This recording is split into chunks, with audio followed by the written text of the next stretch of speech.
Yo les gars, donc on se retrouve pour la partie 3 d'Ishimoku. Donc aujourd'hui on va voir les signaux d'entrée et de sortie aussi que l'Ishimoku nous indique. Donc là je vous ai fait un petit PDF, alors on va voir après sur le graphique. Donc en tendance haussière, un croisement de la Tenkan et de la Kinjun au-dessus du Kumo, c'est un signal d'achat fort. Le croisement de la Tenkan et de la Kinjun dans le Kumo, donc dans la zone d'équilibre, c'est un signal moyen. Et le croisement de la Tenkan et de la Kinjun en dessous du Kumo, en tendance haussière, c'est un signal faible. Alors après, il ne faut pas s'y méprendre dans le sens où c'est pas parce que c'est un signal faible qu'on ne doit pas acheter. Ou un signal moyen, on ne doit pas l'acheter. En fait, si vous préférez, le signal fort, il aura plus de probabilité de passer, mais par contre, avec un ratio un peu plus petit. Le signal moyen, lui, aura un peu moins de probabilité de passer, mais par contre, on aura sûrement même un plus gros ratio. Donc après, on a le croisement de la Kinjun et de la Tenkan et la Kinjun en dessous du Kumo, qui est un signal faible. Donc lui, si on le prend, on aura tendance à avoir un énorme ratio, mais par contre, avec moins de probabilité que ça passe. Donc je vais vous montrer sur les graphiques. Donc après, on peut attendre aussi d'autres configurations, d'autres confirmations. Donc avec des repères, avec des figures chartistes et tout ça. Donc je vais vous montrer un peu comment ça se passe sur le graphique. Donc voilà. Donc là, on se retrouve en D1. Enfin, en daily, ouais, donc une bougie égale à un jour. Donc on analyse la tendance de fond. On voit qu'on est clairement dans une tendance haussière depuis déjà 1, 2, 3, 4 mois. Donc maintenant, je dégrossis un petit peu. Donc on voit qu'on a eu une grande tendance baissière avec un assez gros pic à ce moment-là. Le marché se retourne, on passe au-dessus du Kumo et on est sur une tendance haussière depuis quelques mois.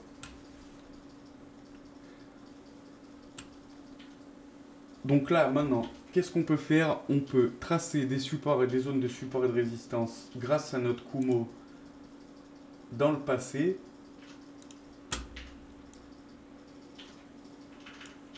Donc voilà, donc par exemple, on va prendre tous les plats de la SSB.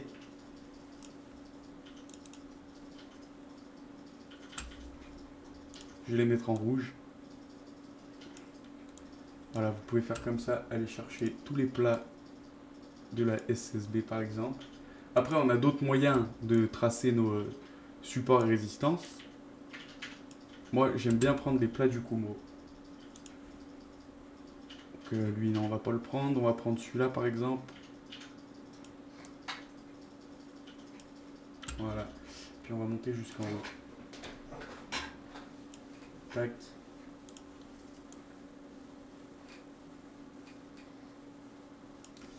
Donc, ce que je vous ai mis sur le PDF en tendance, c'est en tendance haussière, parce que là, on va analyser une tendance haussière. Ça marche très bien aussi. Enfin, ça marche dans l'autre sens, du coup, pour les tendances baissières. Donc là, les prochaines vidéos, on va essayer de voir en fait une stratégie, parce que l'Ishimoku, il peut nous donner beaucoup de formes de stratégie. Hein. Donc là, on va en voir une. Demain, on en verra une autre. Et parce qu'il y en a beaucoup, donc je vais essayer de vous en montrer trois, les trois principales, enfin les trois principales, les trois que moi j'utilise le plus. Donc voilà, donc là on s'est fait des niveaux de support et de résistance.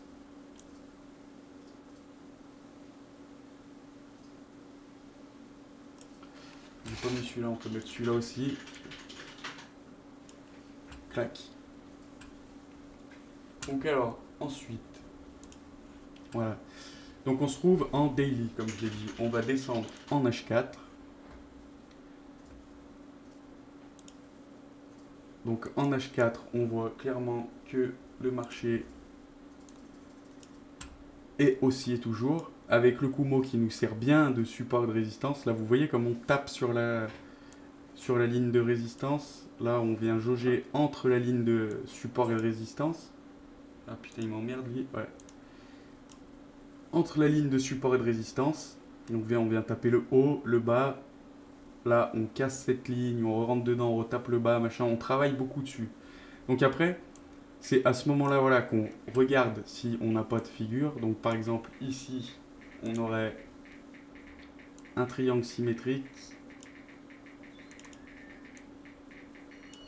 Triangle symétrique. Voilà. Ici, on a une espèce de canal. Canal haussier. Voilà. Et en fait, ça va nous servir de repère. Donc de repère, par exemple, quand on va prendre un trade, on va réussir à se repérer grâce à ça. Donc voilà, là, on a dessiné nos figures. Je vais prendre que cette partie du graphique. Donc ensuite, on descend en H1. Voilà. Et donc, par exemple, on va remonter dans le temps, par exemple, ici. Donc, on voit qu'on est dans un espèce de triangle symétrique, là, comme on a vu tout à l'heure en H4. Donc, là-dedans, par exemple, on aurait pu rentrer. On sait qu'on est en tendance haussière, donc nous, ce qui nous intéresse, c'est que des achats. Donc, par exemple,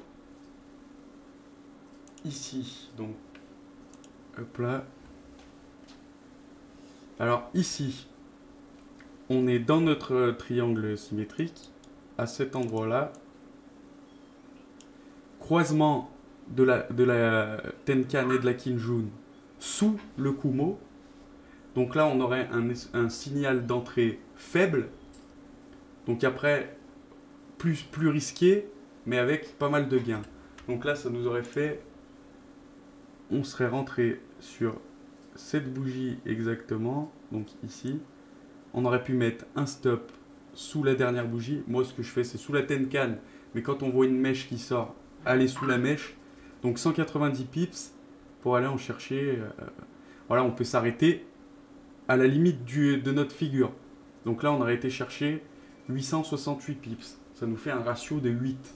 Donc c'est quand même pas mal. Un peu moins 7 et quelques. Voilà, donc après, moi, je suis plus friand, par exemple. Regardez. Alors, ici, pourquoi on l'aurait pas pris? Ici, on a un signal fort. Croisement de la Tenkan et de la Kinjun. Je vais essayer de me rapprocher. Donc ici, c'était... Ouais, c'était ici. Donc là, on a un signal fort. Croisement de la Tenkan et la Kinjun au-dessus du Kumo. Donc signal fort. Pourquoi je ne serais pas rentré? Parce qu'on est trop près de la ligne de résistance de notre figure chartiste. Donc moi, ce trade, je ne l'aurais pas pris, par exemple. J'aurais plutôt attendu ici. Donc ici, croisement de la Tenkan et de la Kinjun, au-dessus du Kumo, donc signal fort, et on a cassé notre figure chartiste qui est un triangle symétrique. Donc là, signal fort, je serais rentré ici. Donc je serais rentré sûrement sur cette bougie. Voilà. Donc avec un stop, on serait rentré ici sur cette bougie. Un stop en dessous de la dernière mèche, en dessous de notre Kinjun. Donc 120 pips et on aurait pu aller chercher un 400, 500, ou même peut-être voilà, 600 pips pour les plus courageux. Et donc vous rentrez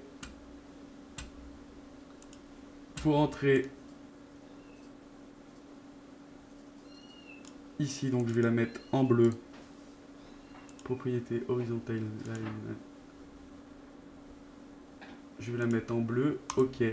Donc on rentre ici. On met un stop ici. Et donc qu'est-ce qui se passe? Le marché monte. Et nous, on va faire suivre sur nos plats de Tenkan. Donc par exemple, hop, là on voit qu'on vient, il y a un espèce de gap, on attend, on le laisse repartir, hop, il repart, on vient se mettre à break-even. Donc là déjà on perd plus rien. Ensuite, on voit le marché qui monte, on vient tac, se remettre à break-even. Donc là, qu'est-ce qui se serait passé? C'est qu'on se serait fait sortir sur cette bougie. Donc après, par exemple, vous pouvez vous donner un objectif de x5, vous serez sorti à peu près ici. Votre premier objectif, admettons, comme on a dit, ici, on sait qu'on a un stop à 115 pips, on se dit x5. Donc on va aller chercher 530 pips. Donc 500, on les aurait pas atteints. Donc par exemple, vous ne serez pas sorti sur votre dernier TP, mais en remontant notre stop, on aurait quand même fait 211 pips, donc un x2, à peu près x2. Donc on sort notre position quand même gagnant. Et donc après, on répète le processus à chaque fois qu'on trouve un croisement. Donc là, on voit voilà, le marché qui retombe, la Tenkan qui se croise. Si on ne sort pas là, qu'on avait laissé notre stop un peu plus bas, dès qu'on voit notre Tenkan qui recroise, signaux de correction. Donc on sort du trade et on se reprend plus tard. Donc après, on va en trouver d'autres. Voilà, donc là on sort, on fait notre espèce, on a encore une espèce de... Voilà, ça serait plus un triangle asymétrique, que je dis pas de conneries. Triangle ascendant. Un espèce de triangle ascendant ici. Ou même, on pourrait dire même un canal. Ouais, je dirais plus un canal, un espèce de canal ici. Donc pareil là, on voit qu'on est dans une configuration de canal. Donc range, une espèce de range, parce que c'est même pas un canal haussier là, c'est vraiment un range. Donc là on fait attention, on rentre pas. On va pas rentrer sur un croisement ici, sachant qu'on est dans une configuration de canal.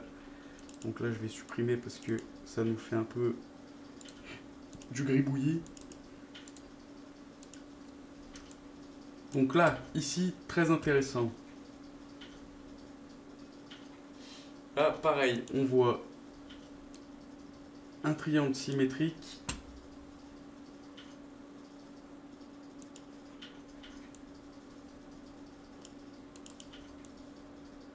Triangle symétrique.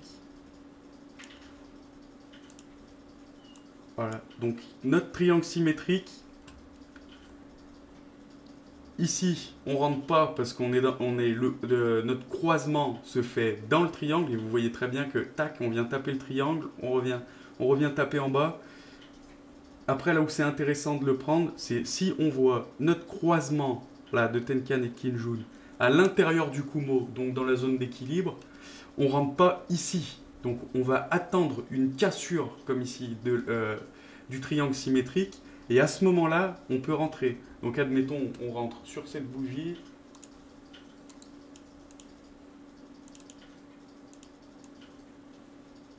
Tac, je rentre à la clôture ici.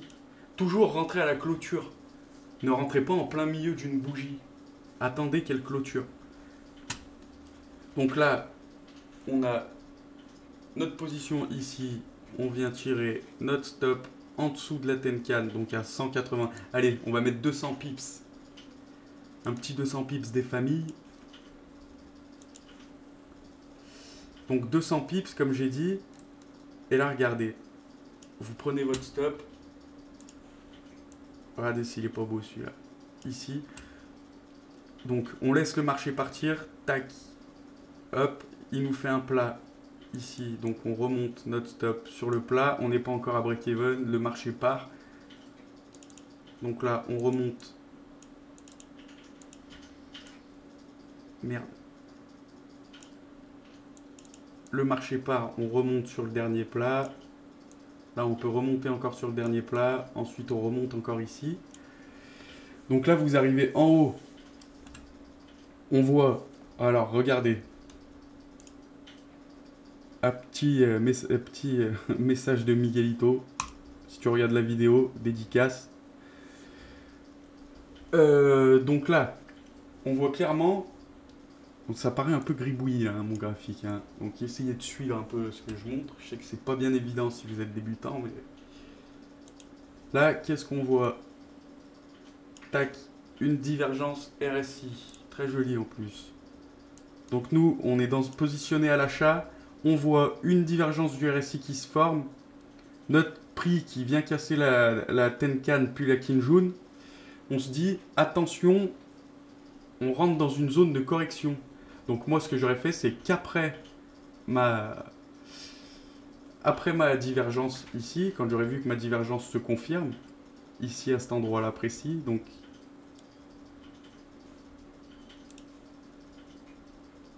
voilà, à cet endroit-là exactement, je serais sorti du trade. Donc regardez, le ratio, il est énorme. On rentre ici, on a dit 200 pips. Allez, 200 pips de stop loss.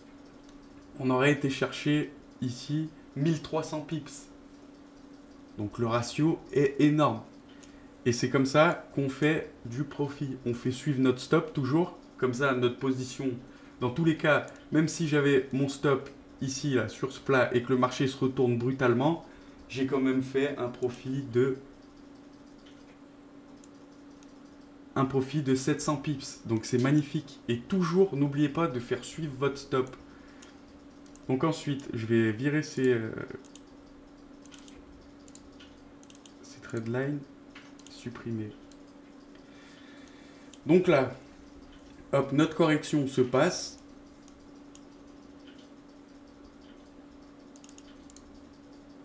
Qu'est-ce qu'on voit ici? Tac, retournement du marché à la hausse. Donc croisement de notre Kinjun et de notre Tenkan sous le Kumo. Donc signal faible. Mais qu'est-ce qu'il y a qui nous renforce notre signal?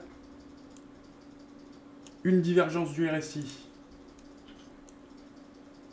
Voilà, donc la divergence vient se confirmer par le croisement de la Tenkan et de la Kinjun.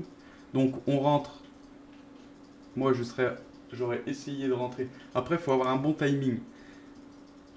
Je serais rentré sur cette bougie, j'aurais mis mon stop à 135 pips.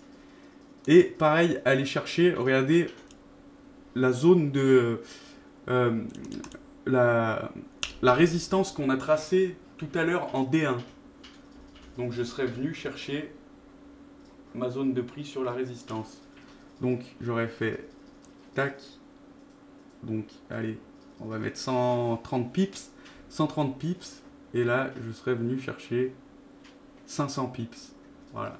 Donc un ratio de presque 5. Donc c'est assez profitable. Je veux dire, même si vous vous plantez sur 1, 2, 3 trades et que vous faites le trade qui passe après avec un ratio de 5, vous êtes positif. Donc comment dire, vous comblez 3 trades perdants en un seul gagnant avec un bon ratio et une bonne gestion de risque. Donc ici, croisement de la Tenkan et la Kinjun. Pourquoi je ne serais pas rentré? Ah si, là je serais rentré d'ailleurs, pardon. Excusez-moi, c'est moi j'ai fait une erreur. Donc ici, croisement de Tenkan et de la Kinjun au-dessus du Kumo, donc signal fort. On casse notre zone de support, donc on rentre ici. Tac, on vient mettre à 108 pips en dessous de la Tenkan. Et tac, et on fait suivre les plats. Donc même si... Hop là, je rentre ici. Mon stop ici. Donc même si, là après, on voit le marché qui monte. Prochain plat de la Kinjun, je me mets à break-even. Ça remonte, je me remets à break-even. Donc là, on aurait pu... Vous voyez, même si le marché... Moi, j'aurais essayé d'aller chercher un haut du canal. Ça ne serait pas passé, mais j'aurais quand même fait un petit profit. Et je pense que c'est un x1 à vue d'œil, comme ça. Donc 100 pips. Même pas x1. On aurait fait, allez... Ouais, un petit x1. Bon, trade qui passe pas vraiment. On aurait pu toujours s'en sortir. Mais pour moi, c'est un trade assez neutre. Donc là, pareil, regardez ce qui se passe. Voilà pourquoi j'adore combler le RSI avec l'Ishimoku. Là, pareil, on voit cassure de la Tenkan. Et là, je serais peut-être pas rentré, hein, parce qu'on n'a pas assez de... C'est pas assez profitable pour moi. Donc là, je serais pas rentré, vu le haut du canal. Alors, ici...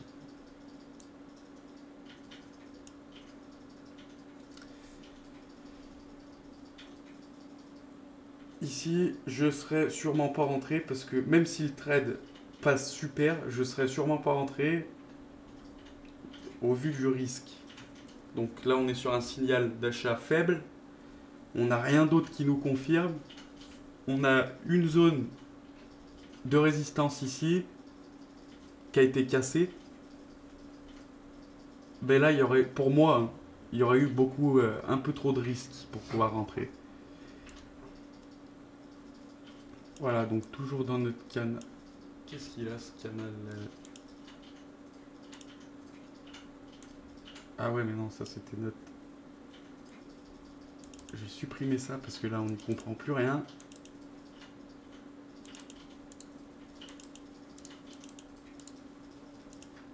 Voilà. Donc là, on est dans notre canal. On est dans notre canal, donc là, retournement de situation. Là, pareil, regardez, signal fort ici, on rentre pas, on est sur la ligne du canal. Donc on voit très bien que le marché bute à peu près à ce niveau-là et replonge en correction.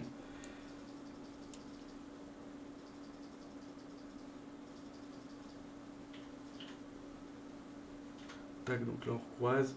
Ici, on aurait recroisé, signal faible parce qu'on est en dessous du Kumo. On est dans une espèce de... On voit que le marché ne sait pas trop ce qu'il fait à ce moment-là. On rentre pas, on n'a aucune autre confirmation. Donc on rentre pas.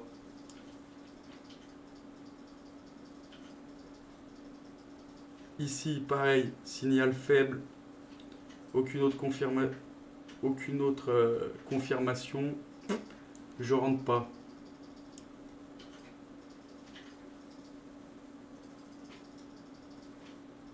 Ici,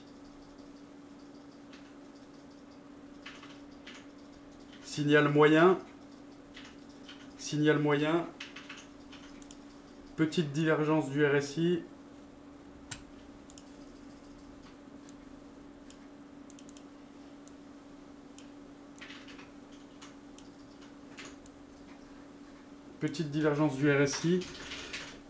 donc signal moyen, je rentre ici. Ici, je rentre. Et pareil, on resuit le même processus. Tac, notre stop en dessous de la Kinjun. Notre marché qui monte. On fait suivre le stop sur les plats de la Kinjun. Et là, pareil, on aurait vu comme tout à l'heure.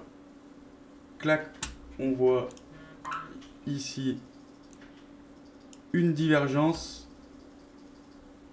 Ce qui nous dit, attention, casse-toi de là, mon gars.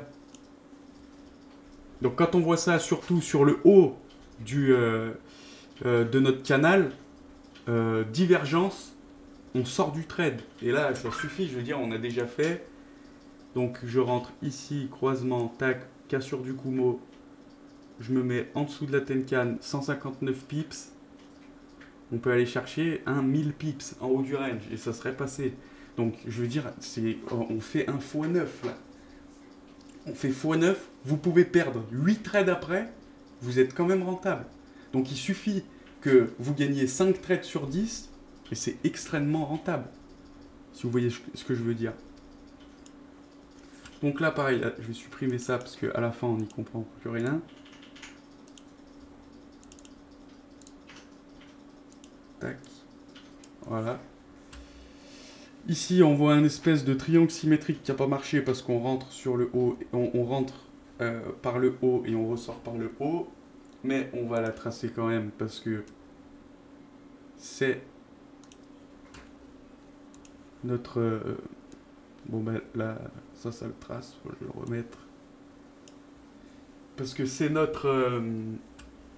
on se repère grâce aux figures, donc là on voit clairement le marché qui zone dedans, on rentre pas, signal faible ici, avec aucune autre confirmation, je rentre pas. Encore signal faible avec aucune autre confirmation, je rentre pas. Attention ici, cassure du Kumo, cassure de la figure, croisement de la Tenkan et de la Kinjun, je rentre. Je rentre ici, je viens mettre un stop à 203 pips. Et alors là, je vous laisse imaginer, on peut aller chercher 1000, 1060. Si on veut pas sortir parce qu'on a monté notre stop et qu'on veut laisser traîner, on peut. On va aller jusqu'en haut, encore une divergence qui nous fait sortir. Donc je veux dire, avec Ishimoku, si on arrive à bien détecter les faux signaux des bons signaux, on peut clairement être très rentable avec l'Ishimoku. Donc alors on va repasser sur le PDF pour que vous screenez si vous voulez ça. En fait vous faites l'inverse pour une tendance baissière. Donc croisement Tenkan Kinjun au-dessus du Kumo, signal fort. Croisement Tenkan Kinjun dans le Kumo, signal moyen. Croisement Tenkan Kinjun en dessous du Kumo, signal faible. Donc pour moi, sur les signaux faibles et les signaux moyens, j'attends d'autres confirmations. Sur un signal fort, on peut y aller. On peut y aller avec, comme on a dit, un petit risque. Un risque pas trop fort, mais on peut y aller. Donc voilà, c'est tout pour cette vidéo. Je vais continuer sur la suite de la série Ishimoku, où là, par contre, on va parler donc d'une autre stratégie avec Ishimoku. Donc là, je vous ai montré en global une petite stratégie sur Ishimoku. On peut faire des dizaines de stratégies avec Ishimoku. C'est pour ça que j'adore cet indicateur. Donc si ça vous a plu, n'hésitez pas à lâcher un petit like, un petit abonnement si vous ne l'êtes pas déjà. Et dans les commentaires, dites-moi de quoi vous voulez que je parle. Ok, sur ce, merci, à la prochaine. Ciao.